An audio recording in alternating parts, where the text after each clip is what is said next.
Boa noite a todos. É com alegria que virtualmente nos reunimos para compreendermos juntos os ensinos do Cristo à luz do Espiritismo. E hoje nós vamos continuar nessa tarefa. E antes de iniciarmos, vamos a uma pequena prece para estarmos em harmonia com o alto, para juntos compreendermos melhor os ensinos do Mestre. Pai de amor e bondade, que tantas bênçãos nos envia todos os dias.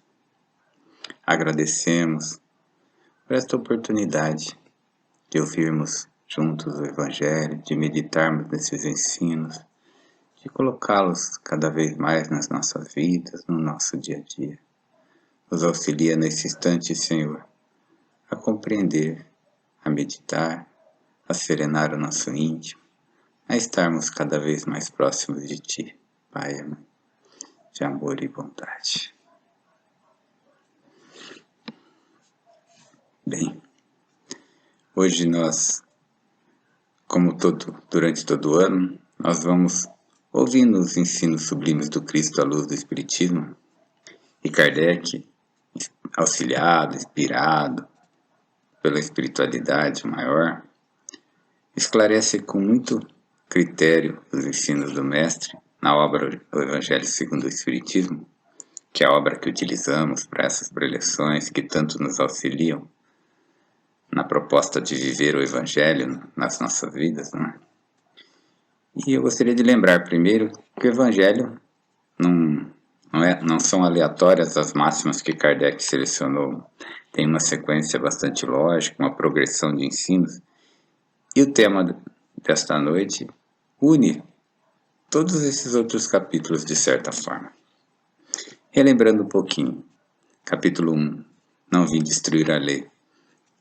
Inicia-se então o Evangelho nos explicando que os ensinos de Jesus nos levam a uma compreensão de tudo que nos cerca, dos objetivos da existência humana, do nosso progresso constante, sem rupturas com o passado, uma constante de evolução.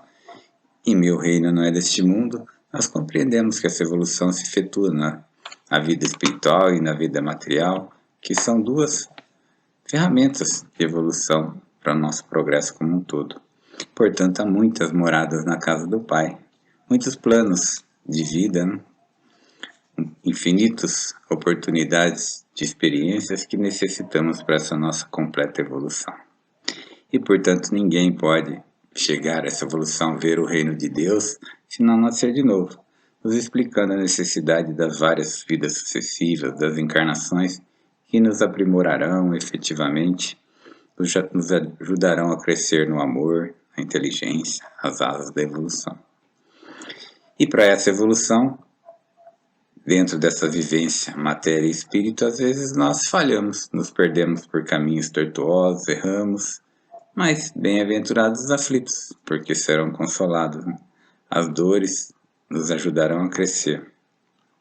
E a partir desse capítulo 5, a partir do capítulo 6, nós temos as bem-aventuranças. Bem-aventurados os pobres de espírito, nos ensinando como devemos viver aqui na Terra, nos preparando para bem viver no plano espiritual.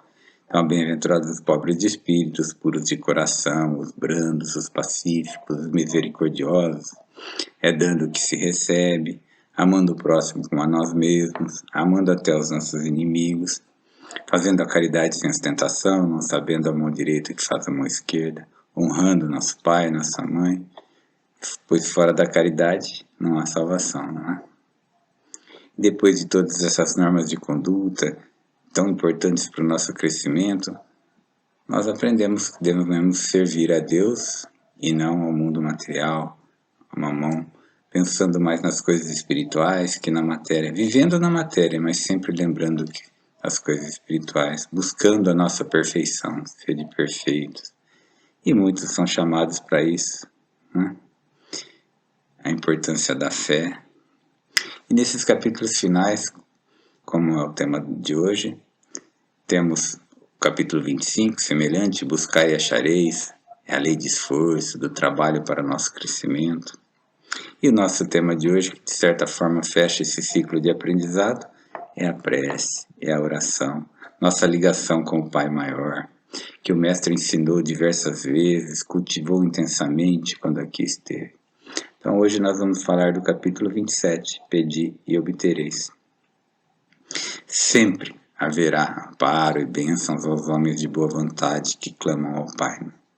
E este tema da prece, como dissemos, liga-se a todos os outros temas do Evangelho, seja na prece para a compreensão das coisas espirituais, na prece aliviando as aflições, na prece nos ligando ao Mestre querido e os seus emissários, nos fortalecendo para buscar ser bem-aventurado, nos fortalecendo nessa busca de seguir as bem-aventuranças.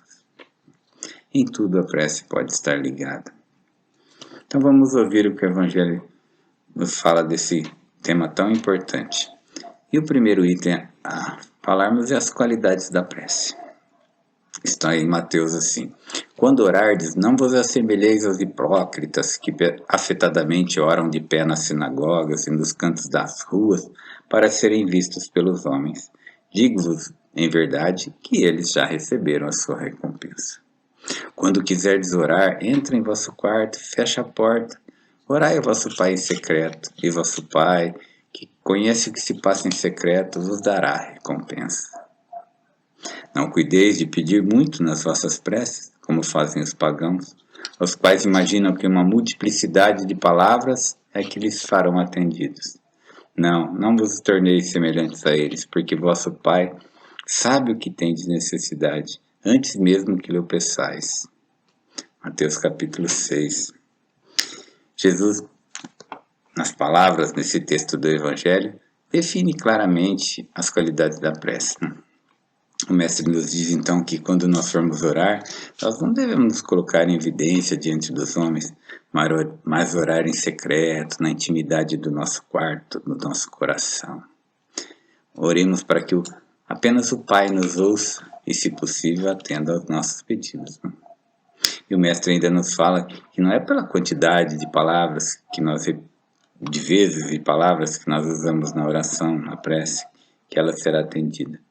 Ela será atendida porque o Pai conhece as nossas necessidades e as atenderá, mais pela sinceridade da prece do que pela quantidade da prece. Em outro momento do Evangelho, o Mestre nos diz: quando vos apresentardes para orar, se tiverdes qualquer coisa contra alguém, perdoa, a fim de que vosso Pai, que está no céu, também vos perdoe os pecados. Se não perdoardes, o vosso Pai que está no céu também não vos perdoará os pecados. Isso está em Marcos. Jesus nos diz claramente que o nosso coração deve estar puro, sem ódios, sem rancores. Como nós poderemos buscar ao Criador amor supremo, uma prece sincera, se o nosso coração ainda estiver preso com sentimentos contrários ao amor, não é? Então, perdoar é fundamental em qualquer momento das nossas vidas, como sempre o Mestre pregou, mas acima de todos os momentos, nessa prece sincera. E se ainda não conseguimos perdoar, peçamos primeiramente, antes de qualquer outro auxílio, a força para esse perdão. E assim nós pudermos realmente elevar os nossos pensamentos sem forças nos prendendo ao solo, às coisas materiais, às dificuldades do coração.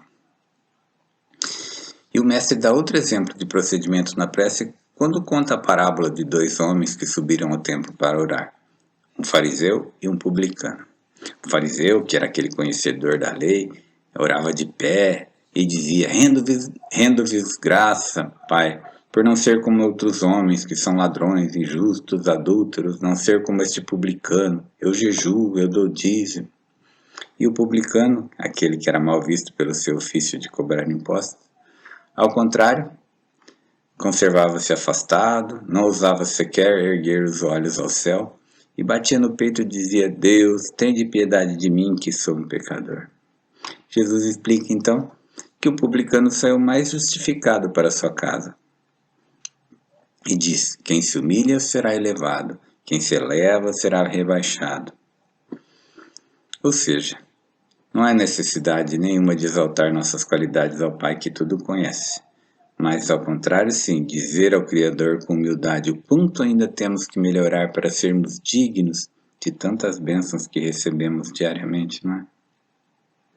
Devemos sim, de certa forma, examinar os nossos defeitos, as nossas dificuldades e procurar o que é de mal em nós, e aí sim pedirmos ao Pai que nos ajude sim a melhorar, a progredir, a conseguir vencer essas dificuldades que ainda atrapalham a nossa marcha. Então, resumindo, a oração tem que ser íntima, sem afetação, sem excessos, com propósitos sinceros, com o coração puro, sem ódio, sem mágoas e com humildade. Então, essas seriam as qualidades da prece, os ensinos do Mestre. E se assim fizermos, entramos no segundo ponto a analisar. Se assim fizermos, a prece será eficaz? Terá realmente um resultado? Capítulo 11 de Marcos. Seja o que for que peçais na prece, crede que obtereis, e concedido vos será o que pedires. Dessa afirmação do Evangelho, nós temos que analisar dois aspectos estudados por Kardec. Primeiro, por que tenho que pedir a Deus? Deus que é a causa primária de todas as coisas. E o segundo ponto, realmente, tudo que pedirmos ao Pai, Ele nos concederá como queremos? Então, pensando primeiro nessa necessidade de pedir em prece, alguns podem alegar, como Kardec já se encontrou na sua época, se Deus está presente em tudo, Ele tudo sabe, tudo vê. Para que orar? Se Deus conhece todas as nossas necessidades, não seria perda de tempo colocá-las para fora? Se tudo no universo se encadeia por leis eternas, imutáveis, será que nossas preces podem derrogar essas leis, nossas insignificantes súplicas mudar decretos divinos? Então Kardec, ao analisar esse pensamento que alguns já apresentavam na sua época, responde que, sem dúvida, existem leis naturais imutáveis que não podem ser derrogadas ao capricho de cada um. Mas daí a crer que todas as circunstâncias da nossa vida estejam realmente submetidas a uma fatalidade, a um destino, é exagerar muito esse princípio, não é? Se realmente assim fosse, nós nada mais seríamos do que brinquedos passivos na mão da providência, né? Sem livre-arbítrio, sem iniciativa própria. Nos diz um autor espiritual que Deus não fez robôs, criou filhos. É bem isso, né? Ele nos deu o livre-arbítrio. Se tudo fosse pré-definido, deveríamos simplesmente curvar a cabeça ao jogo dos acontecimentos, sem tentar evitar ou modificar situações difíceis que aparecessem, sem tentar um melhor caminho para nossas vidas.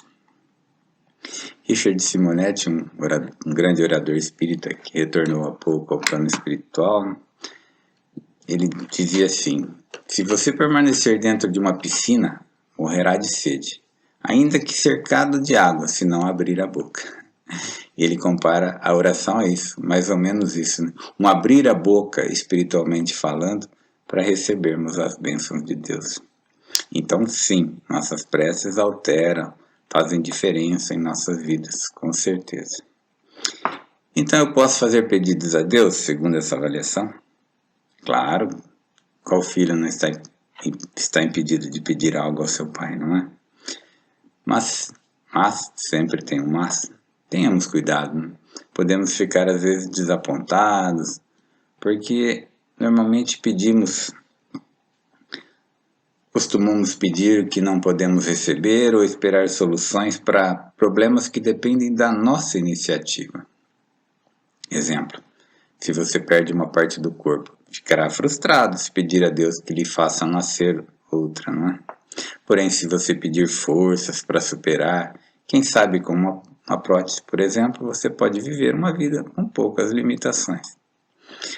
Ou se você está desempregado, com sérias dificuldades financeiras, se você fizer uma oração com fé, ela não fará com que o empregador vá até a sua casa e lhe dê um trabalho. Mas se você orar e sair à procura, buscar, se esforçar, as possibilidades de encontrar algo serão bem grandes, né?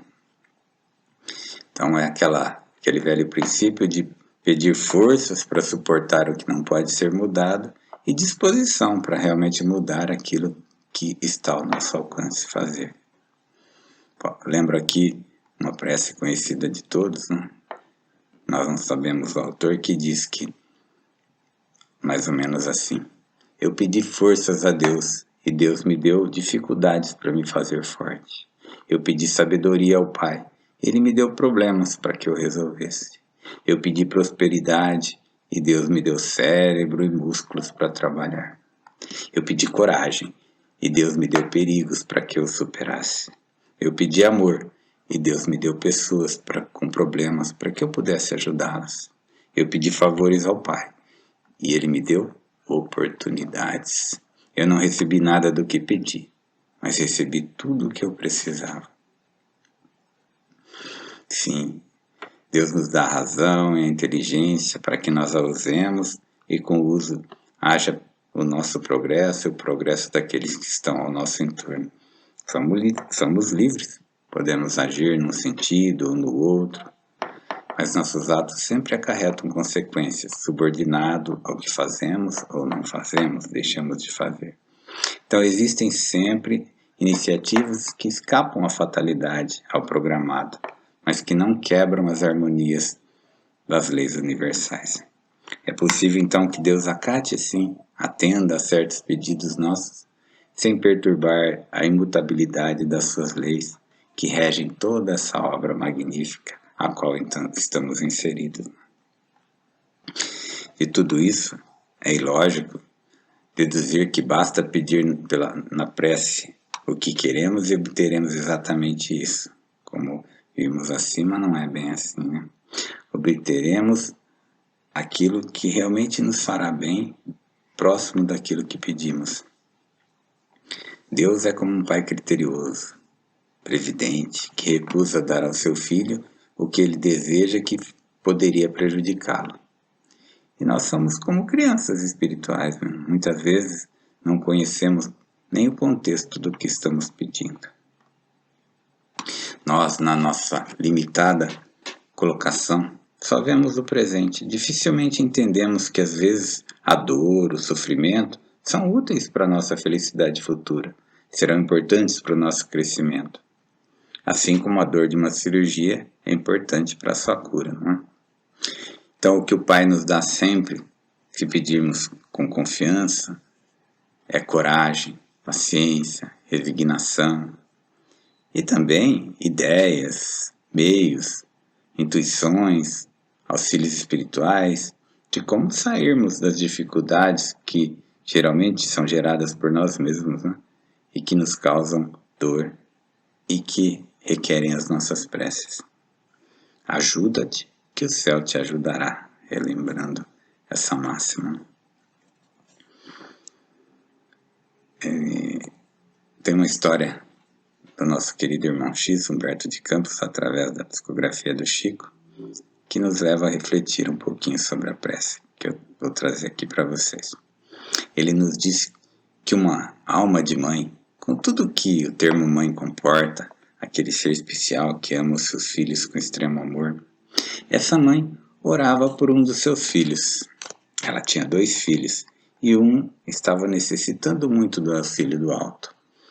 E a sua prece era tão ardente, solicitando ajuda divina, tanta intensidade, tanto fervor, que ela foi levada ao alto durante o sono. Como sabemos que acontece, né? Nós espíritas. E diante do anjo, do espírito elevado que representava o Senhor, a mulher rogou bênçãos do pai ao filho doente, acamado já há algum tempo entre a vida e a morte, afligia muito seu coração de mãe a condição deste seu filho. O anjo lhe disse: qual de seus 2 filhos também ora como tu e está unido ao pai pelo pensamento? Ah, é o filho acamado, medita sempre na grandeza do pai e a ele ora constantemente. E o outro filho? A mulher um tanto confusa, pois não estava pedindo pelo outro, é um homem feliz na terra, tem tudo o que quer, é rico, saudável, não parece precisar de oração, de ligação com Deus. E qual dos seus filhos entende a importância do trabalho e da ação no bem? O enfermo sabe da importância das virtudes, do trabalho, depende dessas virtudes dos outros para continuar vivendo. E o outro? Todos à sua volta trabalham para fazer suas vontades, todos seus desejos são atendidos, não se importa muito com essas coisas. Qual dos dois filhos convive melhor com seus irmãos de jornada, amparando e sendo amparados? Pergunta o anjo. A mãe. O preso à enfermidade recebe qualquer pessoa com alegria nos olhos e faz o possível para vê-los bem. E o outro filho? O outro filho, devido aos favores que recebe do mundo, tem uma personalidade um pouco egoísta. Ele vive num mundo fechado, em seu mundo social elegante. O anjo então lhe pergunta: para qual dos filhos você pede mesmo as graças do Pai nas pressas? Em favor do pobrezinho que agoniza no leito. E o anjo, com extrema ternura e bondade, lhe diz: mulher, volta à terra, reconsidera as atitudes do teu carinho de mãe. O enfermo do corpo vai muito bem. Já entende a necessidade de união com o Pai, já distingue em verdade as virtudes na vivência entre os homens, seus irmãos. Renova, pois, os teus votos e tuas preces ardentes, porque o doente grave é o outro filho. Às vezes nós realmente nos deparamos por situações e oramos, sempre pedindo o melhor, mas nem sempre o melhor que nós pensamos é o que é melhor espiritualmente falando, aquele irmão a quem oramos, né? E Kardec, para exemplificar nesse capítulo como a prece pode funcionar, ele dá o exemplo de alguém perdido no deserto, sem provisões, sem água, que vê suas energias acabando, e ele pede ardentemente ajuda ao Pai numa prece. E ele diz: nenhum anjo virá para dar de beber a esse homem. Contudo, um bom espírito, com certeza, lhe sugere intuitivamente a ideia de levantar-se e ir em tal direção para encontrar o que precisa. E se por um movimento maquinal esse homem reunir suas forças e caminhar na direção indicada, e aí verificar a existência ao longe de um oásis, ganhar novas forças e salvar-se? Esse homem, se tem fé, dirá: obrigado, meu Deus, pela inspiração e pelas forças.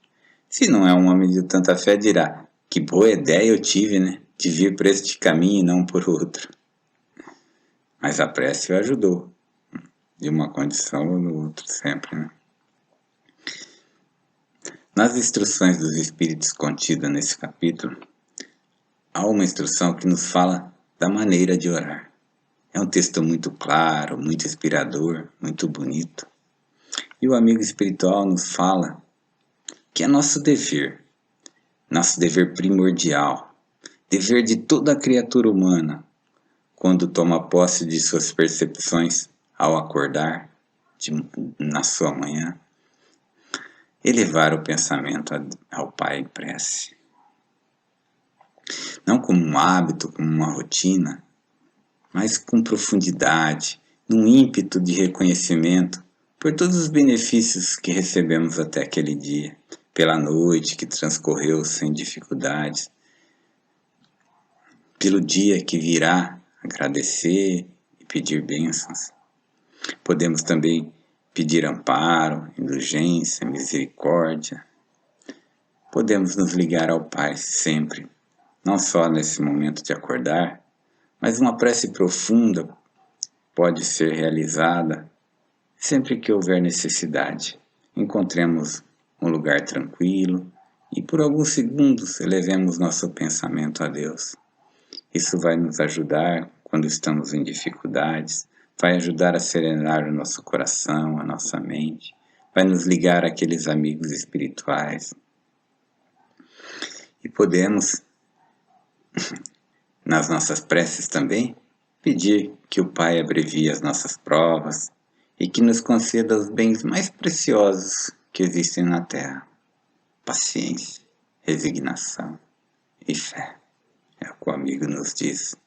Então, a qualquer momento do dia, nós podemos elevar nosso pensamento ao alto, louvar, agradecer, pedir E o Pai sempre vai nos ouvir e nos dar aquilo que realmente necessitamos. Como é bom saber disso, né? E como o Espiritismo nos traz uma fé raciocinada, uma fé lúcida, que nos faz compreender que estamos todos unidos por esse fluido cósmico universal que liga todas as criaturas, todos os seres, e nos liga também àqueles que estão acima de nós. E através do pensamento, dessa vibração sublime que cada um de nós emite, essa centelha divina que há em cada um de nós, podemos acendê-la e ligar ao alto. E o Pai ouvirá sempre as nossas preces. Essa é a mensagem desse capítulo 27.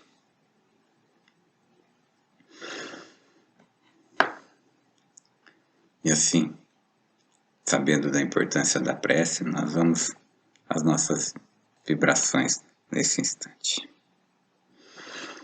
Pai, de amor, bondade, inteligência suprema, causa primária de todas as coisas, a Ti elevamos o nosso pensamento, Senhor, rogando a Tua misericórdia, o Teu amparo a todas as criaturas humanas. Estamos num momento difícil da nossa jornada, Senhor. Um momento em que a liberdade, sem o devido cuidado, nos tem trazido grandes prejuízos. Nos auxilia, Senhor, a compreendermos o que espera de nós, que possamos fazer todos nós o melhor para realmente transformarmos este planeta num planeta de luz. Pedimos bênçãos em especial, Senhor, por nossos governantes, por aqueles que dirigem nações, grandes empresas, aqueles que podem auxiliar a grande maioria dos homens. Que tenham sempre o coração voltado ao bem e à caridade. Rogamos por esse centro que nos acolhe com tanto carinho, Centro Espírita Allan Kardec e todos seus afiliados. É um centro de amor que tanto nos dá, Senhor. Que também seus dirigentes, encarnados e desencarnados, recebam o amparo e a inspiração do alto nessa grandiosa tarefa, ajudando no consolo, no amparo, no esclarecimento de todos que ali chegarem.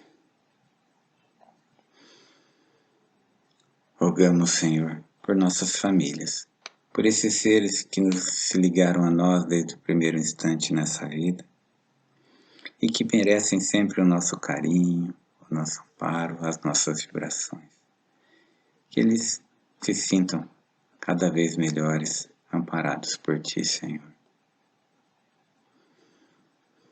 Rogamos, por fim, por nós mesmos, Senhor, que o Evangelho realmente entre em nossos corações e nossas mentes, que possamos estar cada vez mais ligados com o alto, com o nosso guia de encarnação, com os nossos protetores, com todos aqueles que querem nos guiar pelo caminho estreito que nos conduz a Deus. Obrigado por ouvir nossas preces hoje e sempre. Obrigado.